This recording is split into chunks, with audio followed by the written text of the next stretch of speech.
मुल्क भर में यौम तकरीम शोहदा मनाया जा रहा है। GHQ में मरकजी तकरीब का एहतमाम, शोहदा को सलामी दी गई।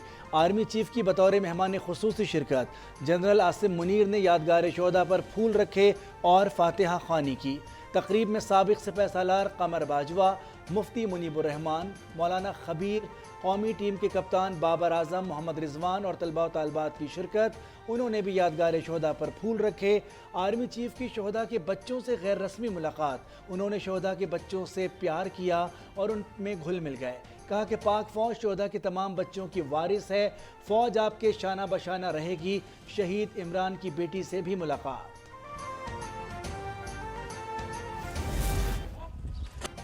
नेवल हेडक्वार्टर इस्लामाबाद में भी तकरीब, एडमिरल अमजद न्याजी की शिरकत। यादगार शोहदा पर फूल रखे। एयर हेडक्वार्टर इस्लामाबाद में भी तकरीब। Air chief marshal Zaheer Ahmed Babar Sidhu मेहमान खुसूसी थे। यादगार शोहदा पर फूल रखे, फातिहा खानी की। कराची में राशिद मिन्हाज शहीद निशान हैदर और MM आलम की कब्र पर भी फूल रखे गए।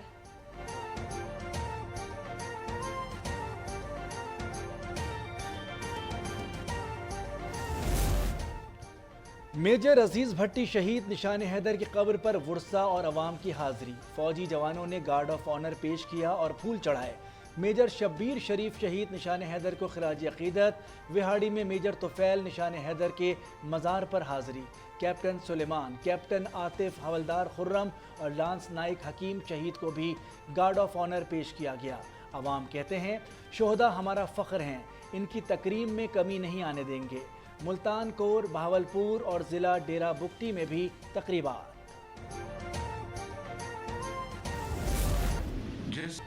तारीखी और कौमी विरसे जलाना कहाँ की हुब्बुल वतनी है। रेडियो पाकिस्तान पेशावर से वतन की आज़ादी का ऐलान हुआ था, मगर उसे जला दिया गया। चाक़ी की यादगार नजर आतिश की गई। वज़ीर आज़म शहबाज शरीफ का पेशावर में खिताब। वज़ीर आज़म ने कहा कि रेडियो पाकिस्तान पेशावर की इमारत का दौरा किया, नुकसान और बहाली के कामों पर ब्रीफिंग ली। उन्होंने इमारत को बचाने के दौरान जख्मी अराकीन को इमदादी चेक्स भी दिए। 9 और 10 मई को दिलखराश वाक़यात रूनुमा हुए। फौजी और सिविलियन तनसीबात पर हमले किए गए। वज़ीर आज़म का इजहार अफसोस। शहबाज शरीफ ने पेशावर में अमन व अमान से मुतालिक इजलास में कहा, दोस्त नुमा दुश्मनों ने मुल्क से दुश्मनी की, इनके खिलाफ दहशतगर्दी एक्ट के तहत कार्रवाई की जाए। किसी बेगुनाह को नुकसान ना पहुँचे, ना ज्यादती हो।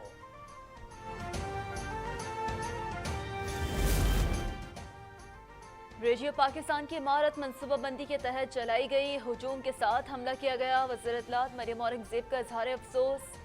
उन्होंने कहा कि अनमोल तारीखी अर्काइव को जलाया गया। शरपसंदों ने मुल्क के नामूस और वक़ार का कुछ भी ख्याल ना किया। इन जत्थों को कोई रियायत नहीं दी जाएगी।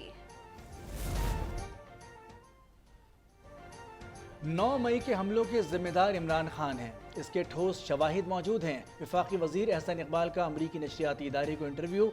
सहाफ़ी के सवाल पर उन्होंने पूछा, क्या पाकिस्तानी सेनेटर्स के कहने पर अमरीका कैपिटल हिल के हमला आवरों को माफ़ कर देगा? मुश्किल वक्त में दुनिया पाकिस्तान के साथ खड़ी रही। ये दुश्मन को मुंह तोड़ जवाब था। वज़ीर ख़ारजा बिलावल भुट्टो का फ़ज़ाइल मेडिकल कॉलेज इस्लामाबाद के कॉन्वोकेशन में खिताब। उन्होंने कहा कि मेडिकल शोबे में बेहतरीन की कोशिश कर रहे हैं। पास होने वाले तलबा को मुबारकबाद देते हुए कहा कि हर मुश्किल आपको मजबूत बनाएगी।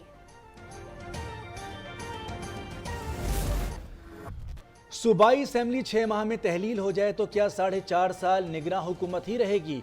जस्टिस एजाजुल हसन का सवाल। वकील इलेक्शन कमीशन ने कहा कि ऐसा ही होगा। जज ने कहा निगरां हुकूमत की मुद्दत में तोसी आइन की रूह के मुनाफी है। चीफ जस्टिस ने कहा कि ये कैसे मुमकिन है कि मुंतखब हुकूमत 6 माह और निगरां हुकूमत 4.5 साल रहे। पंजाब में इंतखाबात से मुताल्लिक इलेक्शन कमीशन के वकील के दलाइल पर सुप्रीम कोर्ट का अदम इत्मीनान। चीफ जस्टिस ने कहा कि आप हवा में तीर चलाते रहेंगे तो हम आसमान की तरफ ही देखते रहेंगे। कम से कम टारगेट करके फायर करें, पता तो चले कहना क्या चाहते हैं।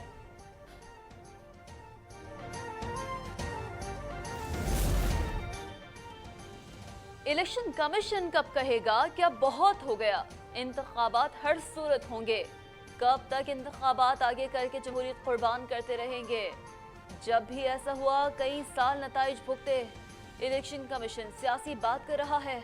चीफ जस्टिस के रिमार्क्स। जस्टिस मुनीब अख्तर ने कहा, इंतखाबात कराना इलेक्शन कमीशन का फर्ज है, स्वाबदीद नहीं। आप हर मोड़ पर नया मौक़िफ़ अपना लेते हैं। हाई कोर्ट और सुप्रीम कोर्ट में भी इलेक्शन से माजूरी जाहिर नहीं की। अब कह रहे हैं कि आईनी उसूलों के मुताबिक इंतखाबात मुमकिन नहीं। ये पहले क्यों नहीं कहा? कौमी असम्बली के इंतखाबात में सूबाई हुकूमत की मुदाखलत रोकी जा सकती है। इलेक्शन कमीशन ने हल नहीं निकालना, अदालत को ये उसूल वाज़ेह करना होगा। लाहौर हाई कोर्ट ने पंजाब असम्बली की बहाली की अपील मुस्तरद कर दी। अदालत ने इंट्रा कोर्ट अपील पर फैसला सुना दिया। फैसले में कहा, दरख्वास्त गुजार चाहे तो सुप्रीम कोर्ट से रुजू कर सकता है। आयशा कुलालई काफ लीग में शामिल हो गई। कहती हैं पीटीआई में किसी शख्सियत के लिए नहीं गए थे। भारत और इसराइल की फंडिंग का नतीजा कौम के सामने आ गया। उनकी शमूलियत पर चौधरी शुजात चौधरी सरवर का खुशी का इजहार। उन्होंने कहा, जिस शख्स में नापरस्ती हो, नाकामी उसका मुकद्दर बन जाती है। काफ लीग इंतखाबात में बड़ी जमात बनकर उभरेगी।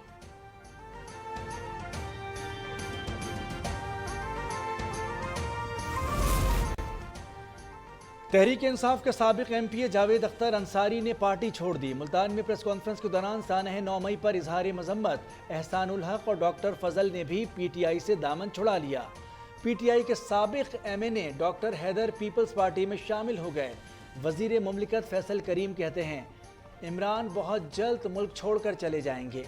बावसूख ज़राए के मुताबिक वो अमरीका में सियासी पनाह लेंगे।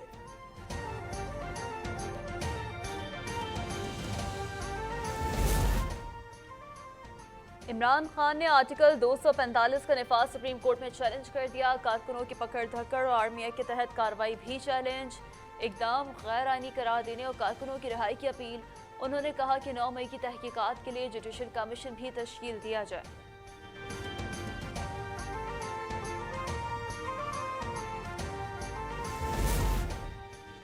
तहरीक इंसाफ का नया धड़ा बन गया। मुल्तान में पीटीआई हकीकी के क़याम का ऐलान कर दिया। राव यासिर कहते हैं, नौजवानों को बहकाकर हसास इदारों पर हमले कराए गए। इमरान ने उन्हें सब्ज़ बाग दिखाए। 9 मई के वाक़यात में मुलव्विस अफराद को कड़ी सज़ा मिलनी चाहिए।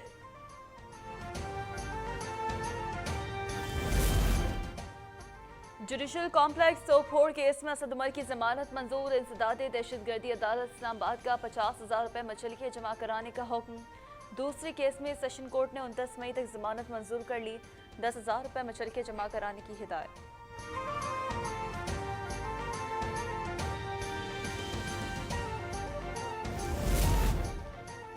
इस्लामाबाद हाई कोर्ट का सेनेटर एजाज चौधरी की रिहाई का हुक्म। 3 एमपीओ के तहत गिरफ्तारी कलअदम करार।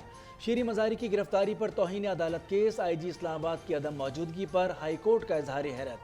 जस्टिस गुल हसन ने कहा कि पहले बता देते, सब सियासत हो रही है। उनका मुकदमात से कोई ताल्लुक नहीं। मजीद समाअत 31 मई को होगी।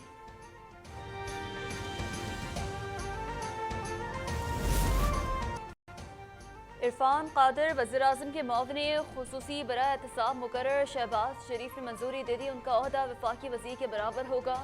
उनकी तकर्रुरी के बाद मुआविनीन खुसूसी की तादाद 38 हो गई है। जिला खैबर में इंसदादे पोलियो टीम पर नामालूम अफराद का हमला। फायरिंग से 3 पुलिस एहलकार जख्मी हो गए। सद्दाम और गुल मोहम्मद शामिल। पुलिस और सिक्योरिटी फोर्सेस की भारी नफरी पहुंच गई। मुल्ज़िमान की तलाश जारी। वाक़या तीरा मीर दर्रा में पेश आया।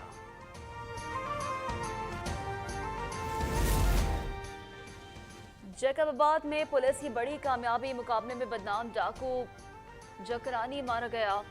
बलूचिस्तान पुलिस के 6 एहलकारों की शहादत में मुलव्वस था। एसएसपी डॉक्टर समीर के मुताबिक मुअज्जिम की कत्ल, अगवा और डकैती समेत दीगर संगीन जराइम में तलाश थी। ईरान ने 2000 किलोमीटर तक मार करने वाला बैलिस्टिक मिसाइल बना डाला। खैबर 4 मिसाइल का नाम दिया गया है खुर्रम मशहर में रुनुमाई। 1500 किलो वॉर हेड ले जाने की सलाहियत रखता है। कामयाब तजुर्बे पर सदर की साइंसदानों को मुबारकबाद।